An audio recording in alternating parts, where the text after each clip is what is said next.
जय श्री राधे राधे। आपको कितनी बार समझा दिया कि वशीकरण जो है ना वो एक हवा बना रखा है लोगों ने, और वशीकरण को छोटी विद्या नहीं है, बहुत बड़े लेवल की विद्या है, 70-80 हजार रुपए में होती है। दूसरी बात, एक वशीकरण ऐसा काम नहीं है जिससे आपका काम हो सकता है। ये तांत्रिक विद्या है, ये बहुत प्रकार की होती है। ज्योतिष के अंदर बहुत प्रकार के दिए हुए हैं। जैसे कि आपका प्रेम का मैटर है तो अलग क्रिया होती है, आपका गृहस्थी का मैटर है तो अलग क्रिया होती है। सबसे बड़ी बात, तंत्र विद्या के अंदर कहीं पे भी पूजा पाठ नहीं होती है। जो कहता है मैं ये पूजा करूंगा वो पूजा करूंगा, दो मारो जूते उसके, तंत्र विद्या में कोई पूजा नहीं होती है, तो साधना होती है, क्रिया होती है। ठीक है। दूसरी बात, वशीकरण को छोड़िए क्योंकि वो महंगी क्रिया है, वो काला जादू है, नहीं करवाना चाहिए। करवाओगे तो जो नुकसान होगा वो आपको भुगतना पड़ेगा। अब आपको बता देता हूं, आपका प्रेम प्राप्त करने के लिए प्रेम मिलाप संधि, रक्त संधि, मोहिनी, इस प्रकार की क्रियाएं शास्त्रों में खतरनाक खतरनाक दी हुई हैं, जिससे आपका काम भी हो जाता है और आपको प्रॉब्लम भी नहीं आती है। और वशीकरण के नाम पे आप कैसे ठगे जाते हो? 1 घंटे में काम कर दूंगा 2,000 रुपए, 8 घंटे में कर दूंगा 3,000 रुपए, 24 घंटे में कर 5,000 रुपए, ऐसे ठगे जाते हो। कैसे ठगे? अपने लालच से मरते हो आप। वो नहीं मारता जो आपको लालच आता है कि अच्छा इतनी जल्दी हो जाएगा ये काम। जबकि मैंने आपको पहले वीडियो में बताया और अभी भी बता रहा हूं, तंत्र विद्या का कोई भी काम 6-7 दिनों से कम में नहीं होता है और 9-10 हजार रुपए से शुरू होता है।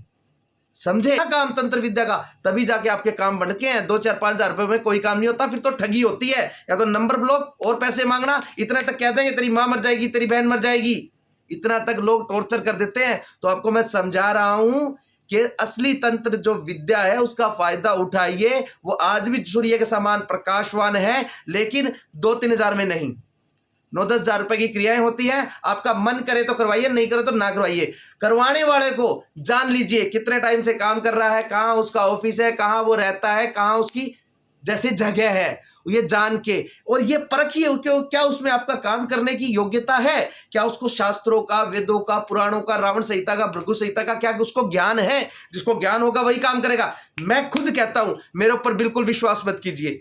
मेरी नॉलेज, मेरा ज्ञान अगर आपको सही लगे तो आप विश्वास करके अपना कार्य करवाइए, क्योंकि इंसान कभी बदल सकता है, उसकी नॉलेज, उसका ज्ञान कभी नहीं बदलेगा।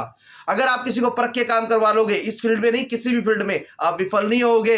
आपका 100 का 100% काम होगा, 1000 का 1000% आपका काम होगा, लेकिन आपको परखना पड़ेगा। परखा कैसे जाता है? एक इंसान अगर लालच दे रहा है ना, 2 घंटे 4 घंटे 5 घंटे कदमों में ला देंगे, ये कर देंगे, वो इंसान ठगी मारेगा। जो इंसान सीधा कहता है ये काम है, ये तरीका है, मन आए तो करवा लो, नहीं मन आए तो ना करवाओ। क्यों? जिस इंसान में ज्ञान होगा और जो कार्य करने की क्षमता रखेगा ना, वो इंसान कभी भी प्रलोभन नहीं देगा, लालच नहीं देगा, मीठी मीठी बातें नहीं करेगा, वो सीधे ही काम करेगा और आपको रिजल्ट देगा।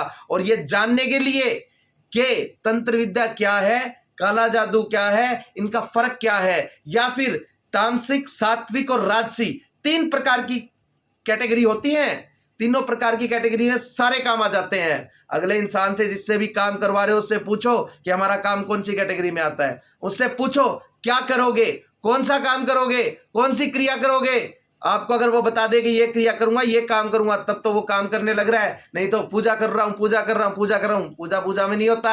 और ना ही तंत्र विद्या में कोई पूजा होती है। तंत्र विद्या में साधना होती है या क्रिया होती है। आपका मन आए तो उसको परख के अपना काम करवाना, नहीं तो किसी के झूठे प्रलोभनों में, ठगों में मत आना। पैसे भी डूब जाएंगे, विश्वास भी चला जाएगा, लेकिन ठगों पे जाएगा विश्वास। सही अगर आपको आदमी ज्ञानवान, गुणवान आदमी मिल गया, नॉलेजवान आदमी, जिसको मंत्र विद्याओं का, ज्योतिष विद्याओं का, रहस्य के बारे में पता है, तो आप कभी भी नहीं ठगे जाओगे। इस बात का ध्यान रखना और सदैव मस्तिष्क में डाल रखना, जिसको नॉलेज हो उससे काम करवाना, जिसको नॉलेज हो उससे काम मत करवाना। आपको आज समझा रहा हूं, हमेशा बताता रहा हूं, इस बताने के कारण। और लोग जो झूठे फोन करवाते हैं, उधर से नंबर ले लिया, आपसे फोन करवा दिया, झूठी एप्लीकेशनों से फोन करवा दिया, इतना ठगे जा रहे हो आप। समझ में नहीं आता आप लोगों को कि अगर ताकत होगी, हिम्मत होगी, खुद से फोन आएगा, खुद से अगर क्रिया करी होगी तो बात होगी। नंबर लेके क्या बात करनी है? तो सब ठगी का काम है। पता नहीं लग रहा आपको इस बात का? अरे समझ जाओ भाई, समझ जाओ। मैं समझा ही सकता हूं, आपके अंदर नहीं बढ़ सकता हूं। ठीक है ना? धन्यवाद।